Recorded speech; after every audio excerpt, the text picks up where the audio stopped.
Welcome to Talkback Feedback. Well, it's been a few days since Punxsutawney Phil made his yearly prognostication, yet our Talkback lines are still full of Phil.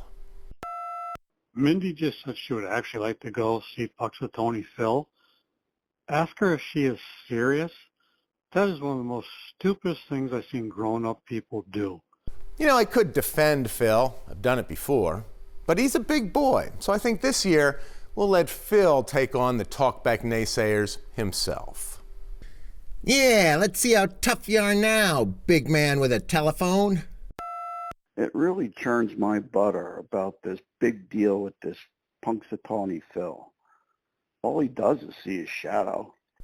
It churns your butter, Kunkletown? Is that all you think I do? I just pop out of my hole and see my shadow? I'll have you know, I spend the entire year poring over forecast data, meticulously computing meteorological researching trends. By the time February 2nd rolls around, I am ready to be the greatest groundhog in the land.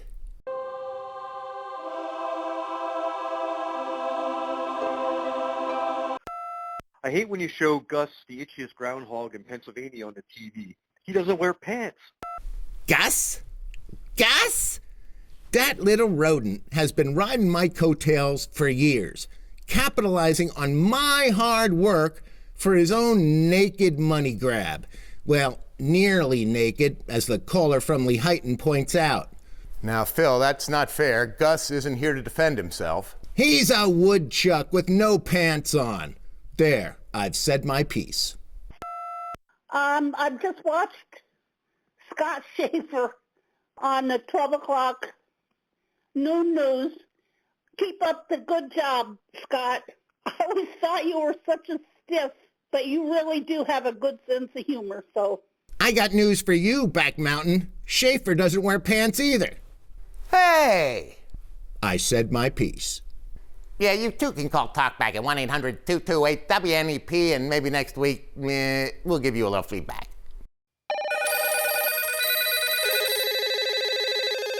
Welcome to Talkback Feedback. You know, it occurs to us that sometimes Talkback can play an outsized role in some people's lives.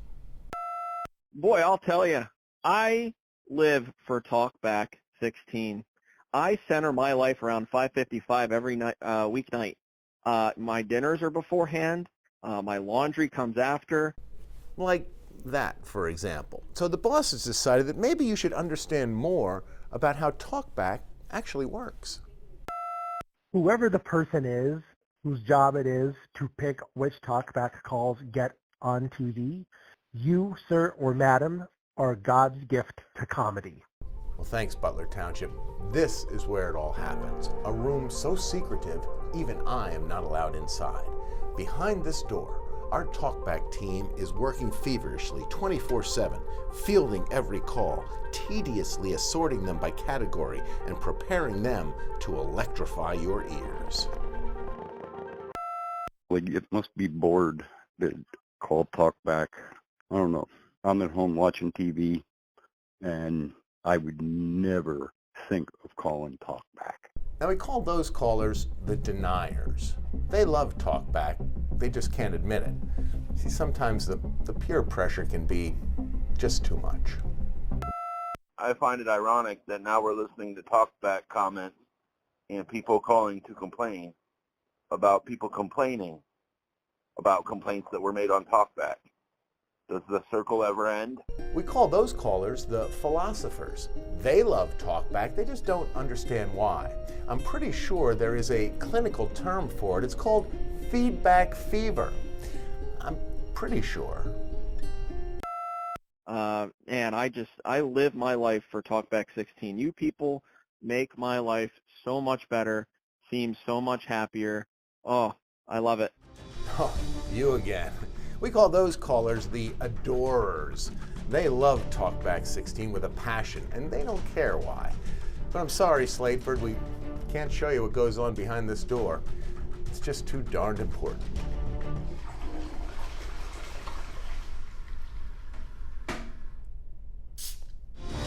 You too can call Talkback at 1-800-228-WNEP, and maybe next week we'll give you a little feedback.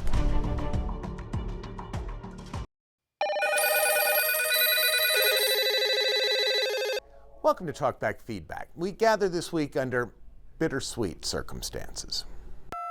I am watching the 6 o'clock news and just heard the announcement that Lisa will be leaving. That is very disappointing. She is so fantastic, so professional. Yes, it's true. My partner is moving on, heading to a bigger station in North Carolina and one that's closer to her family down south. Lisa Washington, we'll really miss you. Great journalist. Thank you. Good luck. Yes, we're all very sad, but I think the point is being missed here. You see, we're happy for Lisa. We're sad for me. Yes, me. I mean, with Lisa gone, who's going to tell me what color tie to wear every night? Did you ever think about that?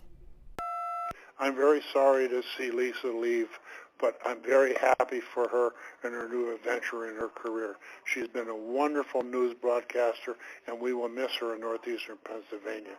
Yeah. Lisa this and Lisa that. But don't you understand what a crisis this is for me? I mean, we all remember the sartorial choices I used to make before Lisa got here.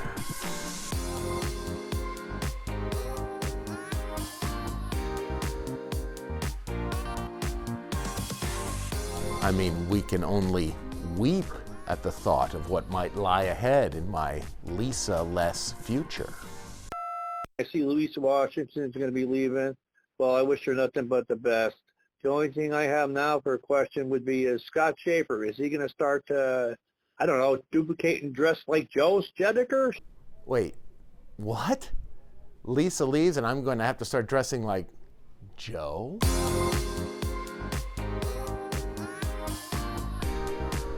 Man, I'm really gonna miss her.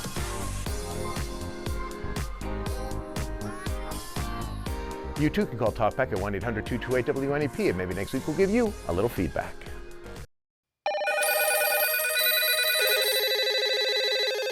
Welcome to Talkback Feedback. Yeah, we get a lot of calls about how we dress, but one in particular really set off the alarm bells.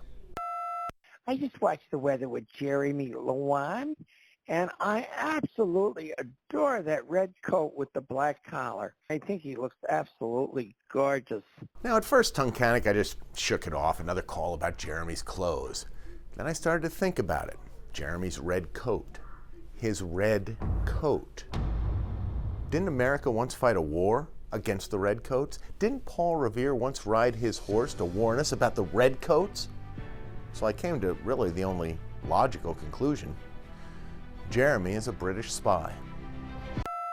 I would like to know why Jeremy is going through Noreen Clark's closet and wearing her coat. It's just insane. Wear your own coat, Jeremy. Enough is enough. Oh, no. This is bigger than Noreen's closet. And he almost got away with it, too, hiding his international skullduggery behind a series of carefully crafted weather diversions. I want to know about these idiots when they give us 2-hour delay because it's too cold. Have the kids put hats and gloves on to keep warm. Whoever came up with that idea is a bunch of morons. 2-hour delays? Diversion. When I was a kid, we walked to school. One time it was so cold, the temperature went all the way down to Celsius or something like that. Today it's Hootie Hoo Day. It's Hootie Hoo Day. Take your blues away and spring is just around the corner. Hootie Hoo Day. Hootie Hoo Day? Diversion. Oh, sure, you can make something disappear every time you just shout Hootie Hoo. Well, this American isn't fooled. In fact, I'm reporting him right now. Yes, it's Jeremy Lewan. L-E-W. I just heard everyone bashing Jeremy about his red jacket, and I have to say that if he truly did get it from the Goodwill, it's most likely my Nana's. Hold on. Wait, Lackawanna County, your Nana is a red coat too? That's Nana. N-A-N You too can call Talkback at 1-800-228-WNEP, and maybe next week we'll give you a little feedback.